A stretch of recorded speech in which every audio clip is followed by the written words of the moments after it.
So, interview here with Morgan Day. We got the game director of World of Warcraft talking a little bit about Mythic Plus, the current state of the game, and what led them to the changes that they're currently doing in Undermine, plus the changes that they are, in fact, doing in Undermine. So, let's dig into this thing and talk a little bit about the shit show that was Season 1. That's right. Oh, what is this, a fucking ad? No, it's me sponsoring myself with the Iron Sky Reaver. That's right, this mount was discontinued in 2023, and I'm bringing it back for a big giveaway, the Undermine giveaway. That's right, all you gotta do is tune into my stream for 1 hour. 1 hour. I'm live Monday through Friday, 5 a.m. Eastern Time. If you watch 1 hour of my shitty stream, you will get 1 point to enter to the giveaway for the Iron Sky Reaver. This giveaway ends on March 7th, so make sure you're in here. Get your 1 point, put up with my shitty face and my shitty voice, and you can get yourself the discontinued Iron Sky Reaver mount. Worth it if you ask me. Healers and Mythic Plus. So he got to ask some questions about healers and Mythic Plus and the current state of healing. And I could say the current state of healing very much matches the current state of tanking. Complete and utter garbage, that's right. They heard a lot of feedback about health bars, rubber banding. Yeah, right. Basically the back and forth, you know, the hot... somebody's health dropping to 5, then shoot back up to 100 and flying back down again. I remember this very vividly. Not too long ago, Ian Hazakosis, before they put these changes in effect about making tanks weak again, talking about how this is what they wanted. They wanted to see health, you know, flying around rather than seeing blood decays sitting at 98 and then 100, then 98, then 100. You know what I miss? I miss the 98 and 100 days. I do. Right now, the way health looks, it's absolutely fucking scary as shit. The way tanking works, you feel like a weak-ass bitch, and healers are constantly sweating their asses off trying to keep them alive. But anyways, the way Morgan described it is you have a rotation as a healer, but if you mess up your rotation, somebody dies, and it's definitely stressful, which has led to a lot less healers in the game, for sure. They too slowly move in a direction where it doesn't feel like DPS rotation, like a DPS rotation like a healer. If it's too quick, then it causes whiplash for players. And right now, it is currently way too quick, I would say, the way health moves and everything else. So they are putting in changes. Tanks are supposed to be getting a little bit of a buff. Healers are certainly getting buffed. We'll see how it all works out in Season 2. He talked about the Trinity a little bit. And if you don't know what that is the typical tank, healer, DPS roles. To me, it is the golden pass for MMOs. I don't like MMOs that try to get away from the Trinity. I've never seen it done in a proper way. I've seen even where it's not based on specs, it's based on gear. If you ever played New World and shit like that, to me, it's just, I don't know. It's just not the way that I enjoy playing an MMO when you get rid of the Trinity. To me, the Trinity needs to be in an MMO to be popular. And basically, Morgan Day said he's played other games without the Trinity, and there are no plans, really, to ever get away from that in World of Warcraft, which to me is a good thing to hear. They said there's rotations and healing. Shit, maybe I've been doing it wrong. I don't think there's rotations necessarily in healing. Healing is very much reactionary, just like tanking is. But there are certain rotations in terms of, you know, when this is off or popping this before you pop that kind of stuff. I'm not personally a healer, but I do understand a little bit about how it works because I'm receiving a lot of it as a tank. Season 1, talking about that specifically. When they did the level squish, they essentially double squished the lower level keys. Instead of it being like a 2 to 10, it was more like a 7 to 10 in terms of progressions. Now they're talking about basically what you would have considered to be a Dragonflight 7 was what a 2 was what a Dragonflight, yeah, was what a 2 was now. So the squish basically made it much harder on the front end for people to get into Mythic Plus in the first place, and a much more higher difficulty creep early on in Mythic Plus with the same rewards. So it didn't feel more rewarding even though it was more difficult.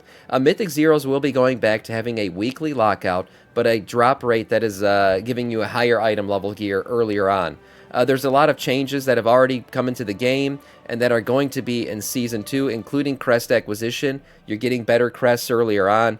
One of the things that they wanted to change was the feeling of wanting to spam +8s to be more efficient. This is what all of us did. Let's be honest, considering what delves were giving and everything else, if you were doing a Mythic Plus, it only felt good when you were completing a +8. To get your vaults, to get your crests done and everything else, this was the sweet spot, and they want to get away from that. So they are giving crests earlier on in some of these. I think +7s now are going to be giving you, I forget what the fuck the name is of the crests that are basically myth track crests and stuff like that. So that's good. Those were good changes.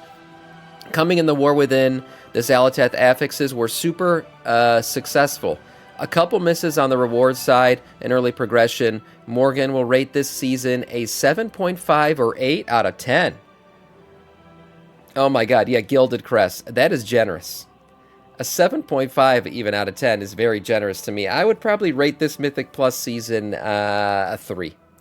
Yeah, give it a 3. It was one of my least favorite Mythic Plus seasons. To me, one of the best Mythic Plus seasons I was ever part of was Dragonflight Season 3. I'll say it from the top of the mountain. That was a great season, a fun season, an easy season. I've been tanking back since BFA playing Blood DK, and in terms of tanking, that one was fun. It was, you got in there, you got shit done. It didn't matter if you had a meta classes with you or not.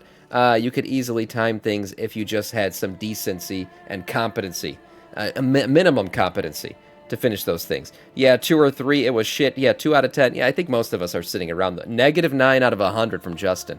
Yeah, he didn't like this season. Yeah, as I said, he was being kind of generous there. For Delves, Delves are very popular. They want to continue to support them and are very happy with the data. Lots of people every week are posting on Reddit that they killed hard mode Zekvir. Well, I'm giving Zekvir a try for the first time today, so maybe I'll be posting on Reddit today after as well. Probably easy one-shot. I'll get that done real quick, and then we'll go do Mage Tower or something. Anyways, UI add-ons. They want to make sure that players can enjoy and be successful in WoW without add-ons. That's a great goal. I've said it for many years. Add-ons, if you have them, great, but they shouldn't be a requirement to play the game at all. And right now, they kind of are if you want to get into any type of high-level rating or Mythic Plussing. Add-ons are a very interesting element of WoW and a unique part of the MMO space. There are new events. There are new event UIs. Yes, in 11.1, we talked about that in the map. And then being able to effectively play your class is something they have heard a lot of feedback on and have taken to heart. We might hear something about this in the not-so-distant future, but there is nothing to talk about today. Okay. Yeah, so UI add-ons, yeah, just making the game more accessible to people, because right now add-ons are basically a wall to accessibility. When you need too many add-ons, it just creates a game that feels like it's incomplete. And we don't want that. We want a game that's ready to go, ready to play, especially for new players as well. Legit, my sub ran out. Haven't resubbed because this isn't fun. Zekvir, yeah, he's a bitch. He's a bitch. We're going to get him today, though.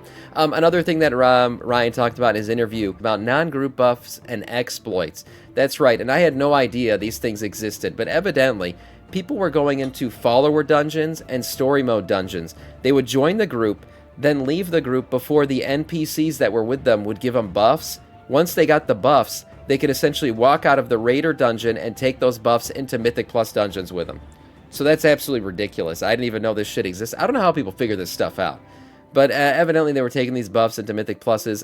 Don't do this shit, guys. You could get banned for it, by the way. But he did say in his interview that this is a mistake and they're going to patch fix it. This shouldn't be allowed.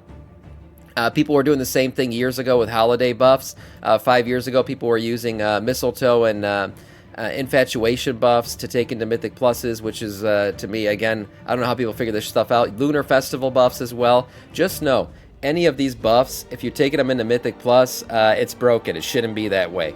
Legion Unicorns, another one. People were finding out how to mind control Wild Dream Runners and get a Reverence buff from them. Again, how people figure this shit out, I have no idea. I guess people have a lot of time.